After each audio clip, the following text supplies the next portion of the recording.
Fuudhee jalatamtoota kabajamtoota hordoftoota chaanaalii kootii akkam jirtu nagaa jirtu fayyaa keessan nagaa kootii galata waaqayyoo arras immoo bara 2015 erga seenee guyyaa sadaffaa viidiyoo fidee dhufu kiyya akka jaalattanii waa xiqqoo ishee irraa bartan abdiin qaba jechaadha. Yeroo baay'ee ingidihi waa'ee dhiirota xiqqoo ishee isinitti dubbadheen ture yeroo darbee akka ishiin waa xiqqoo ishee irraa baratan dhiironnis akka dogongora keessan hubachuu dandeessan yoo sammuutti fudhattan abdiin qaba. Gabaabumatti arras immoo jechaadha. Dhiirarraa maaltu eegama? Amma fakkeenyaaf haadha manaa erga fuudhee booddee yookiin immoo haadha manaa erga horatee ijoollee erga horatee booda wanta sarraa eegamu beekuun dirqama jechuudha. Fakkeenyaaf dhiironni baay'een dhiira manaa guutuu ta'uu hin danda'a. Amma fakkeenyaaf dhiirri mataa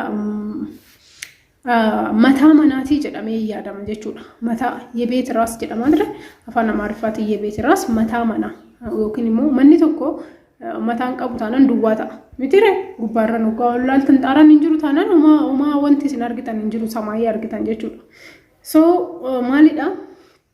Isa hojiirra oolchaa isiniin jechuun barbaada. Amma fakkeenyaaf dhiira jechuun waa hunduma kan danda'u yookaan immoo hunduma falaqaqee kan baasu jechuudha itti daarii isaa keessatti. Amma fakkeenyaaf rakkoo jiru, rakkoo ijoollee isaatirra jiru, rakkoo haadha manaa isaatirra jiru, rakkina itti daarii isaatirra yookiin immoo mana isaa keessa jiru jechuudha. Gaa'ela isaa keessa jiru kana baasuu qaba kan baasuu danda'u jechuudha. Gabaabumatti wanti nani jechuu barbaadu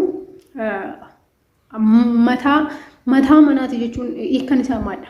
Mataa manaati jechuun hiikkan isaa mataa haadha manaa isaati miti mataa mana isaati. Mataa manaa yeroo jennu ga'ee guddaa mana keessatti kan taphatu abbaa manaati jechaadha. Fakkeenyaaf Oman nama dinqisiisu abbaan manaa beezaa oguuti abbaan manaa ijoollee isaa yoo tankabakkabe abbaan manaa haadha manaa isaa yoo tankabakkabe kunuunsee jaalatee fiqiriidhaan jiraachise Oman nama dinqu kuni abbaa manaa tikkilanyaa yookiin xeelanyaa fayyaa kan qabu gaa'ela fayyaa qabeessaa jechuudha gabaabumatti. So maal jechuun barbaade yeroo baay'ee dhiironni tokko akkuma duraan isin mata duree dhingada isinitti dubbadhe irratti sababii asbeeza guute duwwaadhaaf abbaa manaa kan ofii isatti fakkaate abbaa manaa waan ta'e kan isatti fakkaatee jira. Dhiironni tokko immoo eessa oolte eessatti galte isaatii kam galte kana duwwaa waan ta'e qoxaxareef abbaa manaa waan ta'e kan itti fakkaatu jiraachuu danda'a jechuudha. Kun gonkumaayyuu abbaa manaa si godhuu hin danda'u yaa dhiira hubadhu as biratti jechuudha. Maalidha wanti abbaan manaa si godhu tikkileenya abbaan manaa jechuudha. Mataa manaa akkuma isin jedhe wanta rakkoo maatii keetirra jiru, rakkoo daa'ima keetirra jiru, rakkoo haadha manaa keetirra jiru, rakkoo mana kee keessa jiru, rakkina hanqina jiru hunduma guutuudha dirqama qabda. Fakkeenyaaf dhiironni baay'een hojii osoo hin hojjetin qarshuma haati manaa isaa hojjette duwwaa nyaata taanaan abbaa manaa seera qabeessa osoo hin taane ati abbaa manummaa keetirraa gadi buutee jirta jechuudha. Dirqama hojjechuun hojii kamiyyuu yaa ta'u namni tokko immoo hojii dhabee taa'uun isaa fakkeenyaaf amma hojii argatutti taa'uun isaa minamina rakkoo hin qabu. Garuu gonkumayyuu hojjettu taanaan kan isheen biyya arbaatti fidde nyaatta taanaan bara meeqa nyaatta silaa isin hin jiraachisu baay'ee kan mashiin hojjette amma fakkeenyaaf hojjettuu mootummaa ta'uu dandeessi haati manaa ta'e waan fe'iyyuu hojjettu ishee siyaasa tajaajila taanaan isheetu mataa manaati malee situ mataa manaati abbaa manaa ta'uu dandeessu jechaadha. Dhiirri tokko dirqama hojjechuu qaba baay'ee shamarreenis hojjechuu qabdi kanaas biratti jechuudha. Garuu dirqama dhiirri tokko hojjechuun dirqama abbaa manaa keessattuu maatii erga horatee booddee jechuudha. Maatii kee maal eenyu si haa guddisuuf ijoollee kee eenyu si haa guddisuuf haadha manaa ta'e eenyu si haa kunuunsuuf hin hojjenneeti maaliif hin hojjettu? Anna akkuma duraa isin jedhama fakkeenyaaf kaammoo waa tokko isinitti mataa manaati erga jenne waa hunduma amma fakkeenyaaf hojii deemee hojii dhagalee abbaan manaa isaa daa'ima isaa wajjin yeroo dabarsu haadha manaa isaa wajjin yeroo dabarsu baruu qaba. Isiniin jedhan hojii hojjetee galee duwwaadhaaf dadhabee duwwaadhaaf asbeeza guutee duwwaadhaaf abbaa manaa jedhama. Wanta abbaan manaa si jechisiisu yoo mataa manaa yoo taate duwwaadha jechuudha. Mataa mana sanii yoo taate duwwaadha. Amma fakkeenyaaf daa'ima kee dhukkubsattee taa'uu danda'a. Ati osoo hin gaafatanii osoo haati manaa ta'e akkamitti akka oolte daa'imti ta'e akkamitti akka oolte osoo hin gaafatin deemtee daffaamtee ciistee boru ganama hin kaatee hojii deemta. Akkamitti akka jiran hin beektu. Namni nyaata dhugee duwwaadhaaf hin jiraata sitti fakkaata. Immoo gammadee jiraachuu hin danda'u. Yoomiyyuu nyaata ati guuttu yookiin asbeezaan ati guuttu ishee gammachiisuu hin danda'u. Dhiifama naa godhaa warri dhiirotaa illee dogongora keessan sirreeffachuu qabdan jechaadha as biratti. Maalidha? sababum mina nyaattee bishaan dhugduuf duwwa isheen fayyaa qabdi isheen nagaadha jechuu hin dandeessu dirqama fayyaa ta'uu ishee gaafatte yoo ishiin mataan dhukkube baay'een keessan dhugaa dhiirota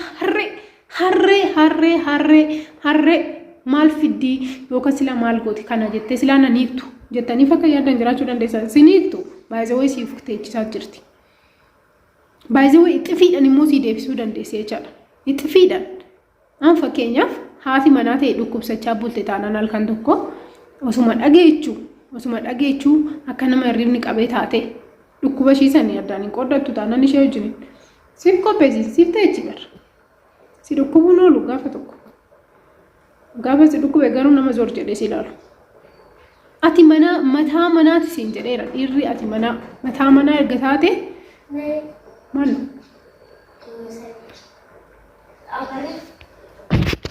dhiifama godha nama to'ala waame waraqaa cidhaa kennee cidha waamteer ta'ullaadhaan jedhanii kanatti viidiyoo koo addaan kutee deemee jechuudha barriin tan kwaakkwaa ture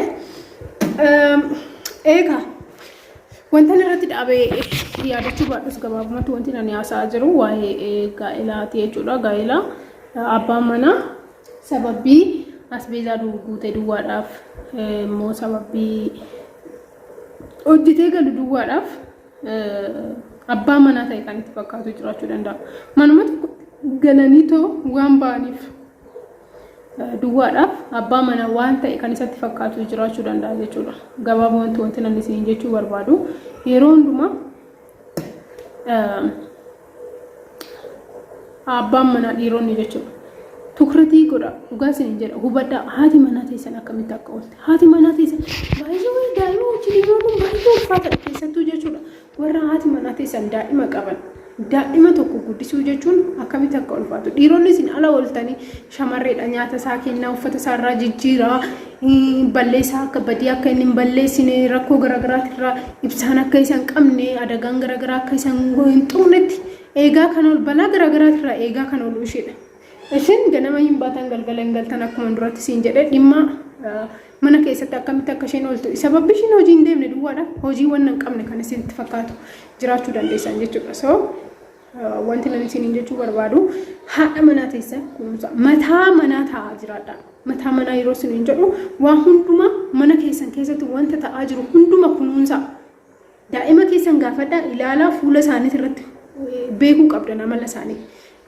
arra yoo dhukkubsatan ta'e ganaa amma ishii na dhukkubee akkas ta'ee isin jettu ta'eeguun qabdu fuula ishee ilaaltee maal taateerta jetteenis heeraan gaafattee jaalalaan itti dubbachuu qabdu akka fe'etti oduu dadhabdee hojii humna akkamiitii yoo oduu dadhabdee galte haadha manaatee garuu zuur jettee ilaalte nagaa akkamitti akka isheen oolte hin gaafatu taanaan kun haadha manaan jedha abbaa manaa mataa manaa hin taane jechuudha amma ammayyuu siyaafa ganaa so video nan arqabadhee dhufee kana fakkaata yeroo na waliin dabarsitaniif guddaa si galateeffadha yeroo jalqabate wal gara chaanaaliif yaatitti dhuftan subscribe gochuudhaan maatii ta'a nagaannaaf tura